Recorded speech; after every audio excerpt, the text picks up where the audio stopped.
All right. Happy Friday, everybody, and welcome back to another future focused weekly update. I'm looking forward to talking with you about what the latest happenings are at the intersection of business, tech, and human experience, along just with some of my thoughts and reflections on what it all means. So, if this is your first time checking it out, hopefully you find it helpful. If you've been listening for a while, thanks again for your support and encouragement along the way. Please like, share, and do all those good things. If you do find it valuable, it always helps me. And yeah, it's been quite 7 days of change for me. If you listen to last week's, you know part of kind of what's going on. If you know me personally, you probably know some of the other things that are flying around right now. I will share more of those updates here in the coming weeks. But it's been a wild, wild week. But I'm in a great mood today and looking forward to talking through some of this. So with that, let's just get straight into it. The first one has to do with AI voice capabilities and some of the advancements that are coming specifically to OpenAI's advanced, what's it called? Advanced voice mode, I think is the official term for it, which is not available to everyone, mind you. So if you're thinking about it and you're like, hey, can I go try this out?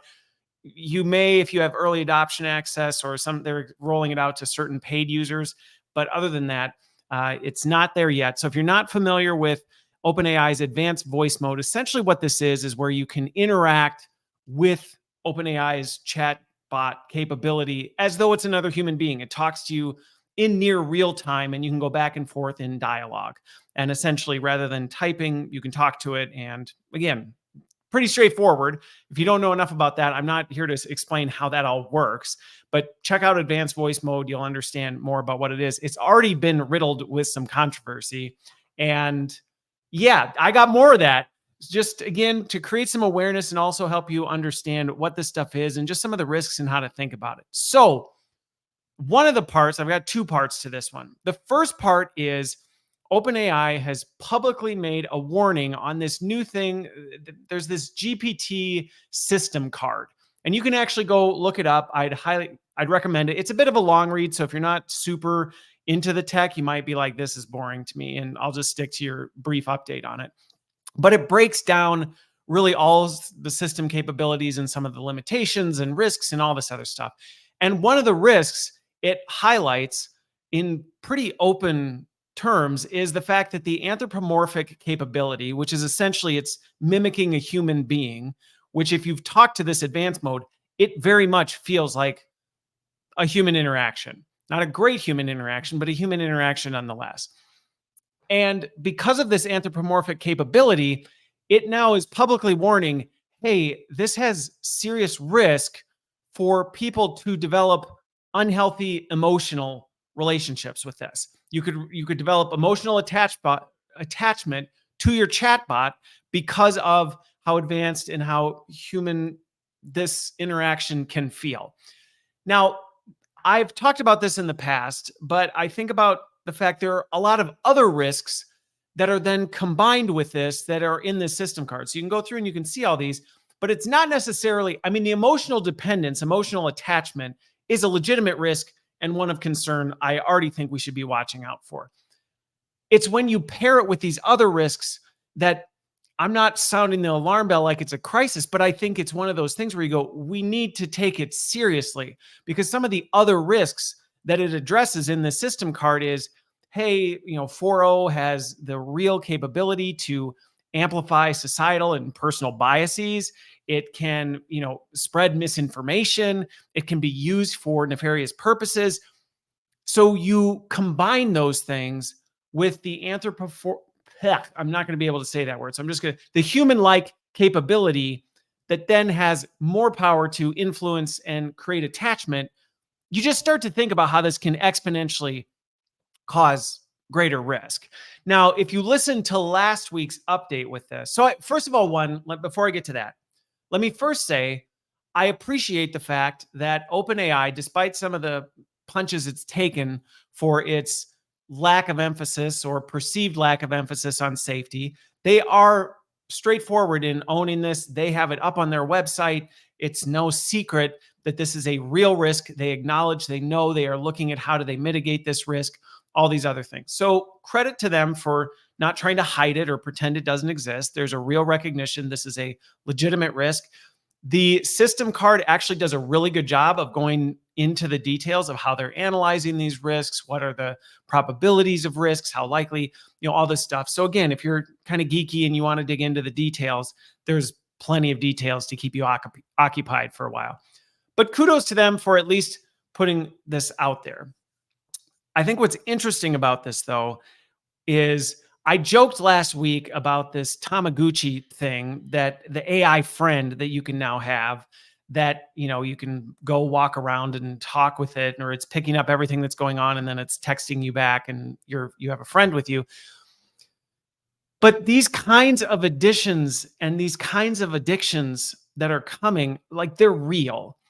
And I think it's one of those things where right now, I don't know that it's necessarily getting the attention that it should. That, especially when we look at some of the bigger societal things going on, like loneliness, like mental health. I mean, there's some real challenges that we are facing holistically as a society.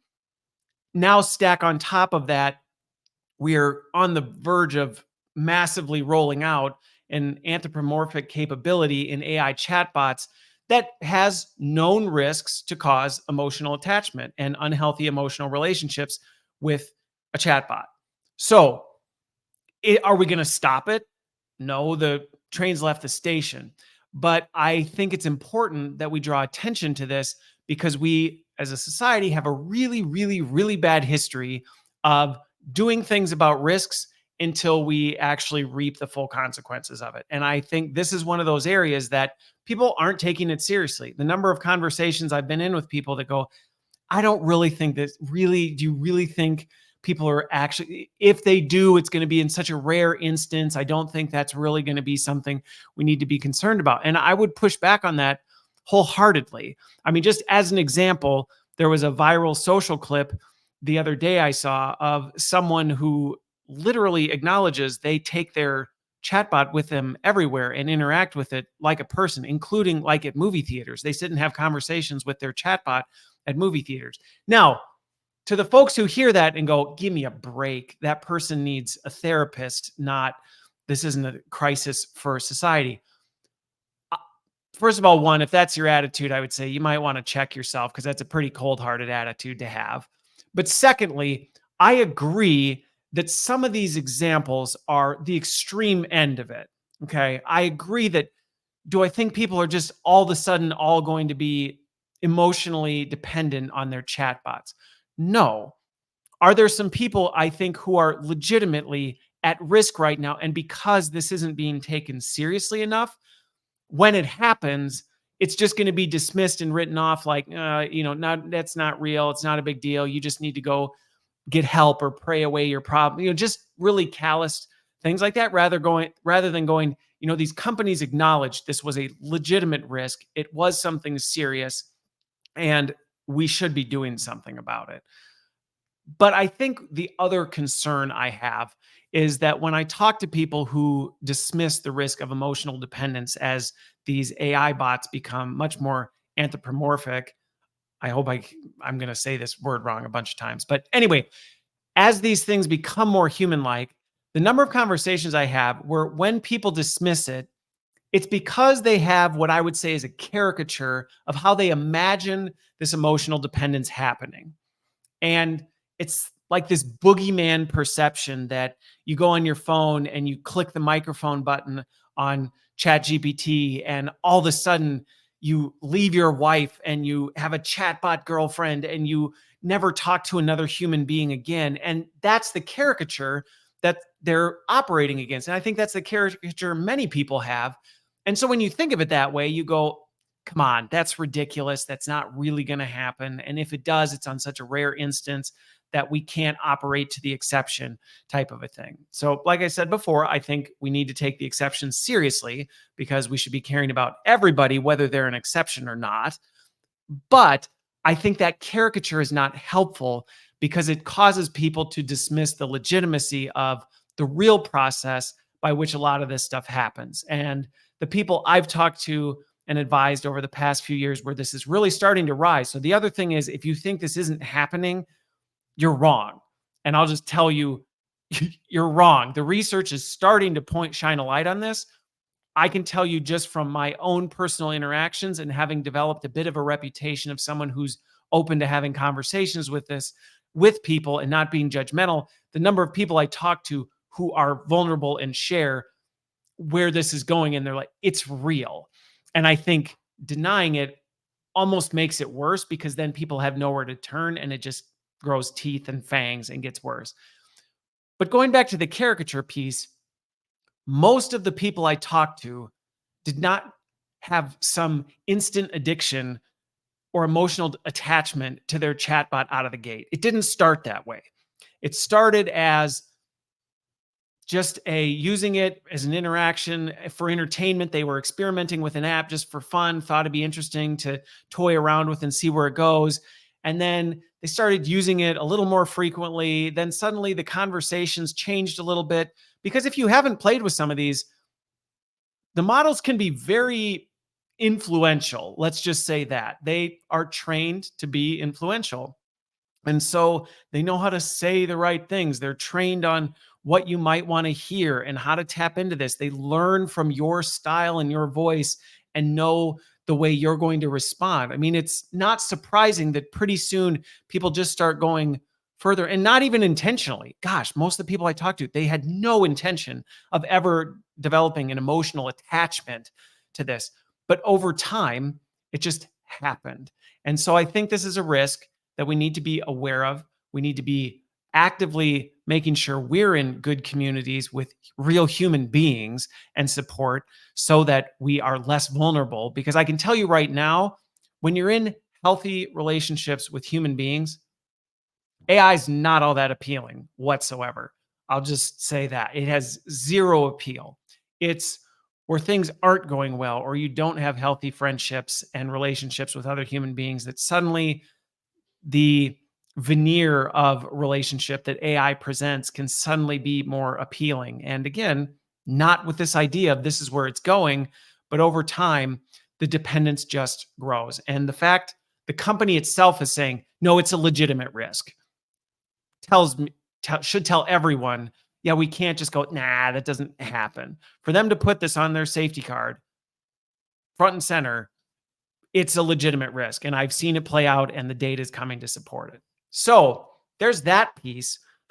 If that wasn't enough with the advanced voice mode, one of the other ones that came up recently that I saw was voice hijacking. Now, granted, this is in rare exceptions. It does not happen regularly. But what they're starting to see is more and more people are using this advanced voice mode, which will likely slow down the rollout. So for people who are going, when am I going to get this? It may take a while, and it may be because of things like I'm just going to describe. But essentially, there's two things that are happening. One, I've talked about in the past, it kind of goes rogue and just says and does things that are just kind of out of left field. But specific to the voice mode, that's really interesting is there are examples now where it's all of a sudden cloning the user's voice or voices around it, and suddenly talking back in a voice that it was not trained on. It's just picking up and learning it and now responding. Now, again, this is not the norm, so you're not seeing everybody doing it, but it is happening enough that it's concerning that it's listening, it's picking up, it's learning new voices without people's consent and then using it. Now, the folks who hear that and jump on the conspiratorial train, I want to explain the tech side of this, because I don't think the conspiracies help. Because when we talk about these risks and we jump to these polar extremes of it's a conspiracy or it's nothing, we end up dismissing the heart of what's really going on that actually is concerning, that we should be doing something about. So from a technology standpoint, it does not surprise me one bit that we'd be getting these kind of exception errors. If you think about how an advanced mode has to work, voice mode has to work, it has to listen, process, and analyze everything it's hearing. So your voice, the voices it's picking up, the sounds, it has to. You can't go, well, tell it not to. It doesn't work that way. That's not how the tech works. So it has to pick this up. It has to then process it. And while that data is not being used to train the model itself, in theory, it's not being used to train the model because it's a pre-trained model. It is in that session, taking the context from what it's hearing, listening, picking up, and then using the pre-trained information that it has, applying it, and then coming up with its response. So when you think about the process it's going through, that it has to listen, pick up all this information, take all this in, analyze it, then run it through its pre-trained algorithms, then come back with its response. It's not surprising that there are going to be times where something goes sideways and it picks up a voice and just says, for whatever purposes, I'm just going to start responding in that voice. Maybe it's just because it's trying to be more relatable. Maybe it's because somehow in the prompt, the way you said it, maybe you said in my voice and it literally thought you meant in my voice, not just embodying. I mean, I do that all the time when I talk to my chat GPT. When I talk to chat GPT, I do it all the time where I'm like, in the voice of this, please articulate this so that I can see, okay, how might that be represented? How can I critique that? Things like that. How might this person respond to this? And so when you do things like that, it doesn't always understand the context and it's going to do what it thinks is what you want. So I think we need to be careful because I can see very quickly, and I've already seen examples of this where people are going, conspiratory on this, that OpenAI is stealing all of our information and they're doing this so that they can create voice clones of everyone on the planet and da da da da da. Is it possible in theory? I don't know the exact data practices for each session and things like that. So in theory, if that data is being stored somewhere and that location were to be hacked, could potentially they capture all that voice data? Sure. I don't think freaking out and going existential on that is necessarily the best path because technically, if somebody wanted to capture voice prints of people, there are much more efficient ways to capture 6 seconds of someone's voice, which is really all you need to clone their voice. So when you break it down like that, from a practical standpoint, if somebody wants to steal someone's voice for nefarious purposes, there's easier ways to do it than to try and hack OpenAI's servers. So given that, I don't think the conspiracies are necessarily there.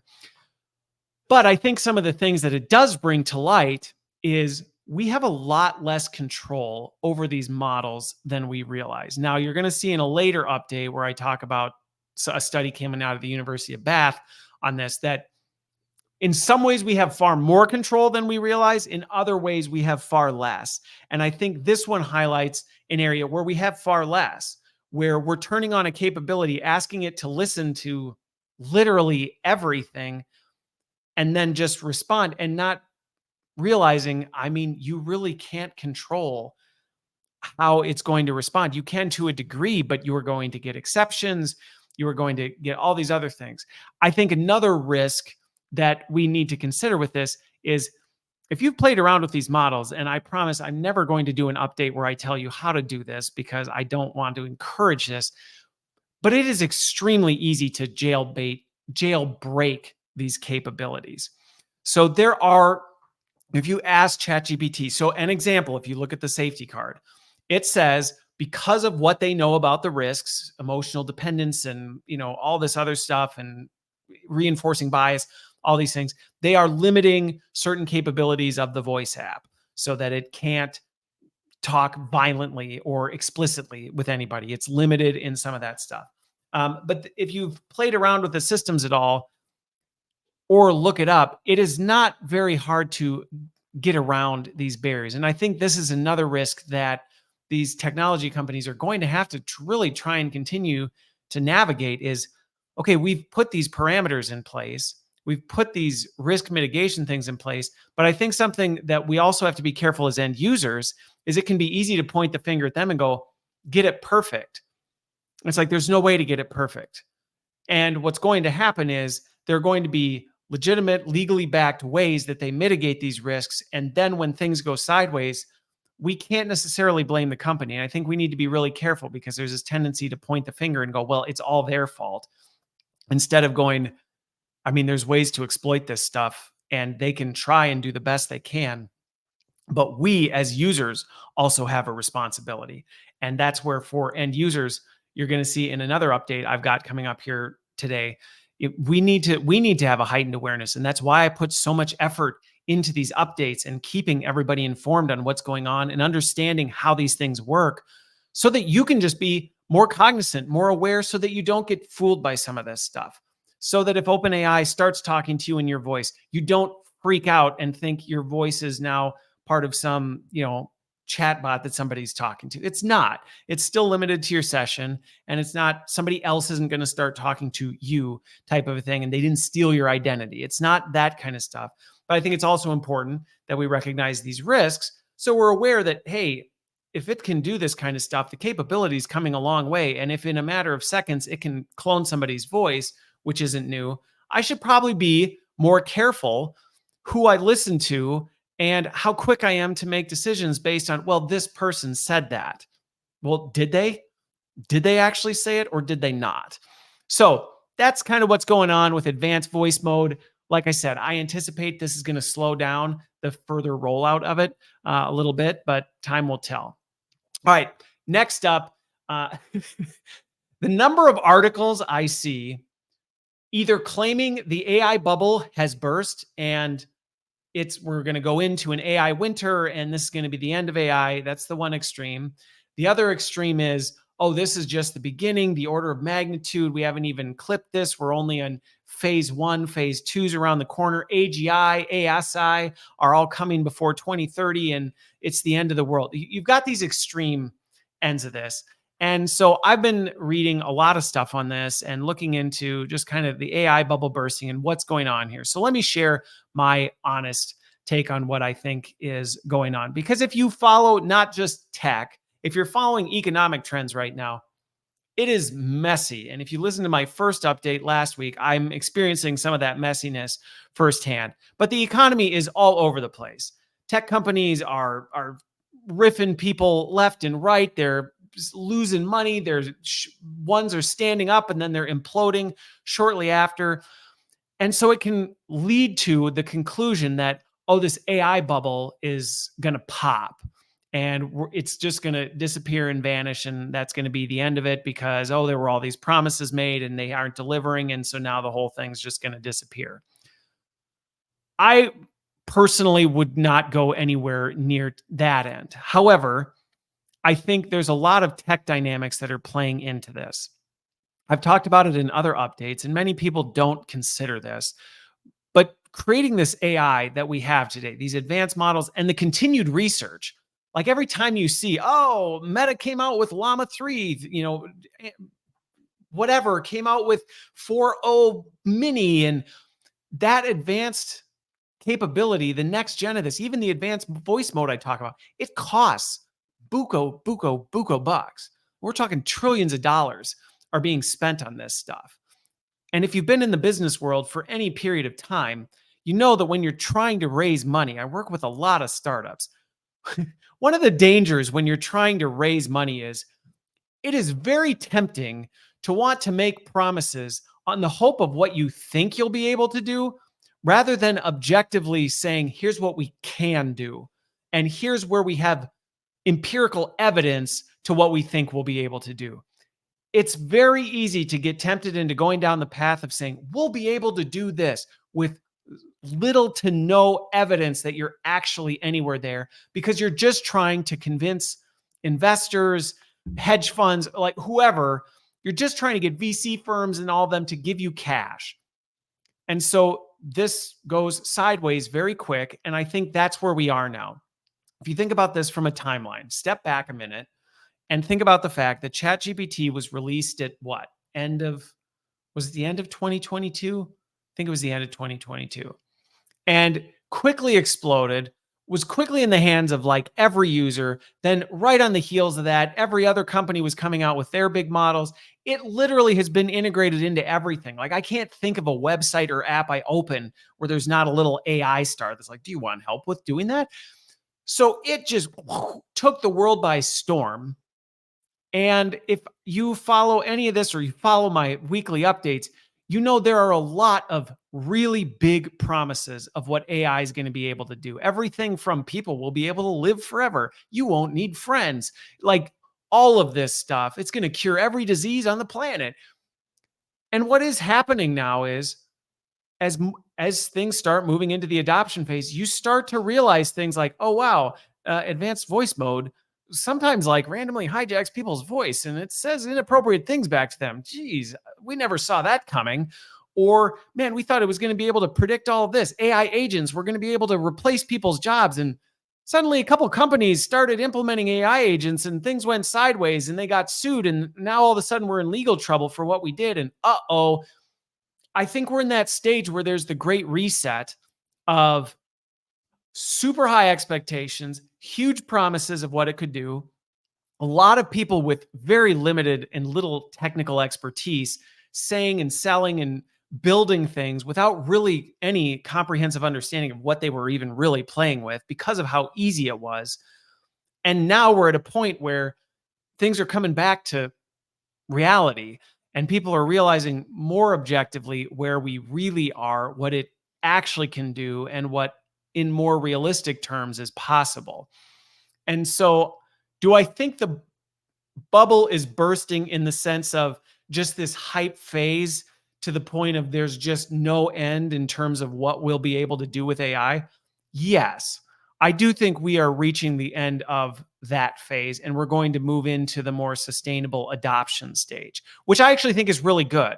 I think in some ways, and I even know this, I follow a fair amount of AI, folks who they have built a career and a brand off of just the next big thing. This is the next big thing that's about to happen. And this is the next.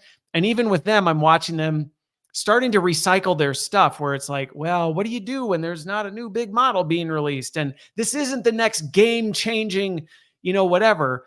And I've said this in the past. It's kind of like in the early PC days where the Pentium 3 coming out was like the biggest thing in tech news. And then pretty soon it was like, oh, yeah, Intel came out with another processor, big freaking deal. Like it's not that big of a deal anymore. And I think that's where we're getting to is we have very quickly adopted the technology and it has integrated its way into our life, so much so that we aren't quite as impressed with things that are still very impressive. And so my flip side to the AI bubble bursting is I think in many ways, we've almost become a little catatonic to the fact that some of these advancements that are still extremely mind-blowing, we kind of go, meh, okay. Like, yeah, I guess it can do that. That's not really all that interesting. When it's like, are you kidding? For centuries, we haven't been able to do this. And in a 6-month update, we're able to pull this off.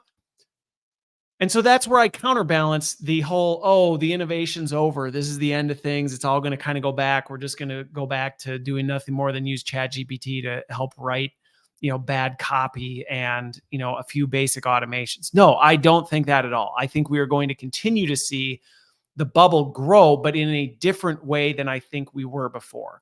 Before, I think the bubble was growing with nothing but hot air.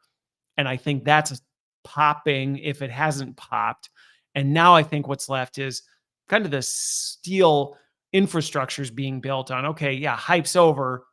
We're going to see a lot of things disappear because it was just garbage anyway. It wasn't really anything. And now what's going to sustain is the stuff that actually had sticking power, was actually going to be able to do stuff. And we're going to actually see a lot more really cool innovations as people start to move up the knowledge curve of, oh, now I understand how this stuff works. Oh, okay, now I can do this kind of a thing. And that's what gets me excited is I think we are a long way off from seeing innovation or new things out of AI. I don't think we ever will, to be honest with you. I think we will continue to see significant advancements. I do firmly believe we're not at a ceiling in terms of AI's capability, even like the emergent capability of advanced, reasoning and things like that. I don't think we're even close to that yet. But I think where we are now is a lot of that hype is going to move more into the research era, things like that. And mainstream is going to be more focused on implementation and adoption. So that's my take. But as I've said many times before, every time I do one of these, I look back at the previous week and go, my thinking on this has changed ever so slightly. But that's where I am today. And I've kind of been this way about the AI bubble for quite a while. So I don't anticipate I'll change my tune, but time will tell. All right. Next up is another one just to, again, draw some attention, raise some concern about something, and just keep you up to date on what's going on. So there's a new app that is taking kind of people by storm all over social. I'm not going to mention it because I don't want anybody here going and downloading it. You can figure it out on your own if you want. But um, what it does is it's this very simple app that allows you to take a picture of a person and import it. And essentially, then from there moving forward, you can actually, it will change your look to whatever that person is. And I've seen some videos of people doing it. And if you know what you're looking for, it's pretty easy to be able to say, okay, yeah, that's AI generated. I can tell. Um, but I think it shows how quickly this has evolved from one picture, mind you.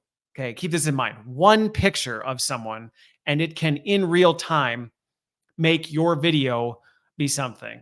Now, I might get somebody that's like, why don't you demo it and show us on here? I'm not going to, because again, I don't want to draw unnecessary attention to it and encourage it. But it's a little bit like, whoa, that's crazy that we're here now, that with one image, we can make a webcam in real time. You could become someone else for the purpose of a video, a web meeting, things like this. Now, I want to draw attention to that, going back to my earlier point with how easy it is to clone voices. It's going to be that easy to clone video content of people. And in many ways, it already is. But I think we need to be aware of that so we can be slow to react, take more time before we, respond to things, and also make sure we're getting to know people on a deeper level. I mean, I've joked about this in the past many times just to experiment with it. I've created deep fakes of myself and asked people to, which one's me. And again, the people who know me very quickly go, yeah, that was obvious. Like you never are like this. That's not who you are. That's not your facial reactions. That's not how you act, type of a thing. And then, so I think that's where having deeper relationships with people, being slower to, respond to things will be a positive move. But I was shocked at how effective this was. And what I think is interesting about this is a lot of the things I've talked about and followed in terms of deep fakes and their capabilities and how harmful they can be have all been about AI generated deep fakes. And I think that definition of AI generated is going to evolve. And we're going to have to think more broadly about it, because let's say I were to go to a popular AI video generation app and prompt it to create a deep fake of XYZ famous person saying these things. Unless I got it off the dark web, it's going to tell me I can't do that. That's outside my parameters. If I really was janky and tried, I could potentially jailbreak it and get it to do it. But even what it created would likely not be terribly convincing. It's tools like this that expand the definition of deepfake, AI deepfakes, that to me raise a little more concerns of how much we're moving into the age of distrust. In that now, is it really AI generated? If I say, clone my voice to sound like someone else, I take their likeness and put a filter on, but I'm actually the person behind the camera talking, saying the things, actually recording the video, but it's an AI enhanced video, right? And this is where the lines of gray of, well, was it really AI deepfaking? I mean, I would say yes, because that capability would not exist without AI. But I know others who are in my social circles who would go, well, that's not an AI deepfake. That's a person doing it. And I'm like, what? Even an AI deepfake, a full AI deepfake, comes because someone told it to do something. So, and that's going to get to my next point. But at what point do we draw the line between, oh, that's AI generated versus that's human generated? And I would say they're all just a mix. There is no true AI generated anything. That's my stance. There is nothing that is truly AI generated. Everything at some point has been prompted, led, engineered by a human being. And so nothing is ever purely AI generated. But because I think we have this perception that AI generated is AI just does it on its own, it's technologies like this that make me go, this is going to open up a whole new venture of things that people are not going to be anticipating. They're not going to be expecting. And again, my example, okay, let's say I took the likeness of someone else, the voice of someone else, but it was me recording it and I had studied that person. I could make a video that someone would go, that is not AI. That's not AI. I can tell that's really the person. I know for a fact that's a person. And they wouldn't necessarily be wrong. It would just be, yeah, but it's not the person you thought it was. Yeah, that was a real human being doing it, acting it out, but it wasn't the person that they were representing. And I think that's where the lines are going to get very blurred in terms of deep fakes. And ultimately, at the end of the day, I think you need to be aware how easy this is. Having seen it, toyed around with it, seen other people use it, this takes seconds. I mean, my kids could create this stuff in no time. So you need to be aware it's that simple. And again, just be more aware, alert, slow down before you respond. If I've said this in the past, if all of a sudden you get a phone call from a loved one asking you to do something that just seems a little odd, like transfer a bunch of money out, something happened, my I need money. Slow down before you just react to things. And it's tragic that we're at a point where we have to be that skeptical and, concerned about stuff, but it's where we are. And I think the other thing is that is, again, one more reason why it is so important to actually build sustainable, meaningful relationships with other human beings. Because like I said earlier, you're much less vulnerable to becoming emotionally dependent on a chatbot. You're much less vulnerable to being fooled by an AI face swapper. You're much less vulnerable to being tricked by an AI voice scam. It's just another way to proactively stay ahead of it. All right, next up, there was a research study out of the University of Bath. It just came out. And it's publicly accessible. So again, similar to the AI safety card from OpenAI, you're kind of geeky and you like reading this stuff and you want to actually go explore the study itself. You can go to University of Bath. You can search for this AI study on independent learning and you'll find the whole thing. It was a really well done study, to be honest, that digs into AI's capability to independently learn. And one of the conclusions that I've seen in a lot of the headlines is AI does not learn independent. Let me see exactly how it's worded here. Yeah, I mean, basically what one of the things is talking about, it's like, well, it doesn't learn independently. And so therefore, and this is not what the study says, mind you, but this is what you might see in the headlines. AI lacks independent learning and therefore poses no existential threat. Okay. Those are many of the headlines that are being touted as a result of this study. Now, I'm going to break this down because I don't think that headline is representative of what the actual study has to say on the matters. Now, if you dig into the study and actually look into it, one of the things that I think is worth noting, and I do this whenever I talk about studies because you have to be really careful with research because research inherently has biases, which can limit it. And then again, most people don't ever actually go to the study itself to look what the study says. And so then you get things like headlines like AI, there is no existential threat type of a thing. And it's like, well, that's not actually exactly what it said. But there's some key considerations with this. So as I dug into the study, one of the things to note is the two hypotheses the study was based on need to be considered. So the first was they went in with the assumption that any capabilities that AI has are only the result of its training and the context that it gets through its training processes. And any future observed learning that we see, where we see these breakthroughs like, oh, AI learned a new language we didn't train it on, or some of these other things that pop up all the time, aren't really new learnings. They're coming from contextual indicators or other things that are happening, things that it was trained in. It's pre-trained data. It's pulling those things together and figuring them out. It's not necessarily learning new things. I think it's worth mentioning those as the kind of hypotheses going into it, because when a study goes into something with a hypothesis and then it confirms its own hypotheses, I'm not saying you scrap the study, but I'm saying you just need to go through it with a little more of a fine-tooth comb and go, did you really do what you said you were going to do, or did you already decide what you thought, and then did you find the data to confirm it? Now, going through this, I draw attention to that just so that you have that awareness and don't think I'm trying to convince you of something that, the study isn't there. But the study, going through the details of the study, I actually think there's a lot of information there to support. They actually did a really good job with it. So I don't think this was we're just convinced we need to prove that this is the case because that's what we already think. I think they actually did a really good job of seeing, hey, could we make it actually go beyond the scope of what we actually hypothesize is the case? And so I actually think it was a really thorough, well done study in here.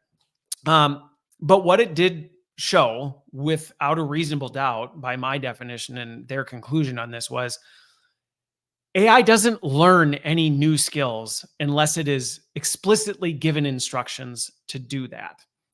And also, it has no complex reasoning skills.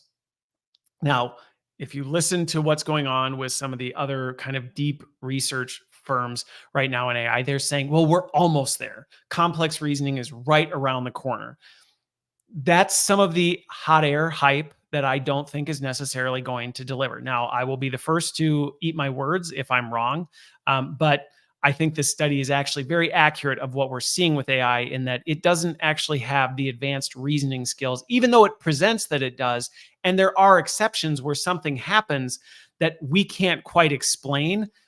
And our natural conclusion is, well, it obviously learned all on its own. It completely, did something that we didn't anticipate or we didn't train it to do. Now, the interesting thing, and I've been in some kind of spirited conversations with people over the years on this, is sometimes the debate is, well, how is that any different than human beings then? And this to me goes back to just purely worldview. Like, where do you think we stand, and what do you think humans really are? Like, if you just think they're a bunch of electronic neurons firing and they're nothing more than that, we're just a bag of meat with electricity running through us, then of course you're going to be like, well, we're no different than AI, so they're the same thing. I get that, and I understand that that's where you can come to the same conclusion and say, so this actually is more dynamic of what AI can do, versus if you're someone like me that goes, no, there's a divine spark, there's an imago Dei in human beings that AI doesn't have. And so even if we can't explain it, there is something existentially different about humans than AI that we will never get to.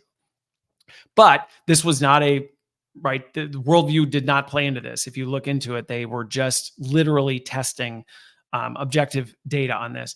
And it makes sense to me. I mean, I think the thing with it is, it's very clear that, going back to what I said in the previous one, AI doesn't just do things on its own. You're never just like, oh, look what AI did by itself. You never show up and open your browser and ChatGPT suddenly said, I was thinking of you today and I wrote a whatever. It doesn't do that. And in instances where it gives the perception that it does, if you actually were to understand the parameters and the pre-trained data it was trained on, you would realize, oh, maybe I didn't engineer it to do it, but the creator of this app did, or the creator of this, capability did anticipate it doing that. And I think that's where a lot of times people do get fooled by AI, because they don't understand the complexity of how it's built and how many people are actually involved in the process. And so something can present as, oh, look, it had independent thought. It did something we didn't explicitly instruct it to do. And it's like, well, you might not have, but someone else might have somewhere along the process. And I think that's one of the things that we're learning through this, is that, going back to something I said earlier today, there's a lot of stuff we don't really understand about this AI. And there's a lot of stuff we're still figuring out, and it's a lot more complex than we realize. Even some of the people I know who are like the smartest people in the world when it comes to this, when I actually press in on this, there's a lot of times they go, yeah, I don't know. We actually really don't know. They would probably never say that on camera. They would never say that in public, because they get paid way too much money to have all the answers. But behind closed doors, they are very open about the fact, like, we don't really understand that. We have our speculations, but we don't. Now, I think the other thing that I want to clarify, and then I'll wrap this one up, I'm going to bump one of my other updates to next week, is what really bothered me about a lot of the headlines that are citing this study is they're very clear that it like, oh, so it poses no existential threat. And they intentionally use the word existential in there because they're pulling that from part of the study that is specifically talking about how the study says the threats associated, and they use the word existential to describe threats associated with AI independently inventing its own nefarious purposes. Okay. So when they say existential in the study, they're talking about, oh my gosh, one day we woke up and AI decided it wanted to take on over the world. We didn't do anything. And they're saying, yeah, we see zero evidence in all of this that AI is even capable of doing that. But in big, bold statements in their conclusions, they are like, we are not saying this is not a threat. We are not saying there are not serious risks to humanity with the AI that we have today. And so I don't like that the way a lot of the articles are representing this study is either it's completely dismissing, well, actually, most of the ones I've seen, they're just completely dismissing AI, going, see, it's stupid, it's dumb, it can't really do anything. There's no threat as a result of this. And now there's a study out there that proves it. When in the study itself, it says there are very serious risks associated with AI. And I would actually say, in some ways, I think the risks are almost more concerning because I know how people really are. And so the fact that AI is unlocking things in people that they couldn't do before, in many ways, is almost as concerning as if AI went rogue and thought things up on its own. And really, going back to all this, even if AI went off and did things on its own, it didn't really do anything on its own because it's been trained by engineers, it's been trained by people, it's been trained on human data.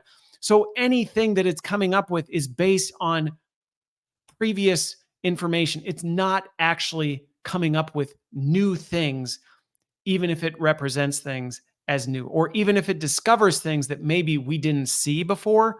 Yeah, it identifies patterns. One of the updates I was going to get to, but I just don't have time, is something that's like we wouldn't have seen this pattern. We wouldn't have seen it before. AI just drew attention to it. So again, if you have extra time, you love reading 42-page research studies, you can check it out and you can see, I'd love your take on it if you feel similar to the way I do. But I thought it was a really well done study that similarly confirmed what my experience has been with AI and advanced technology is, hey, it's extremely powerful, extremely hazardous and dangerous if mishandled.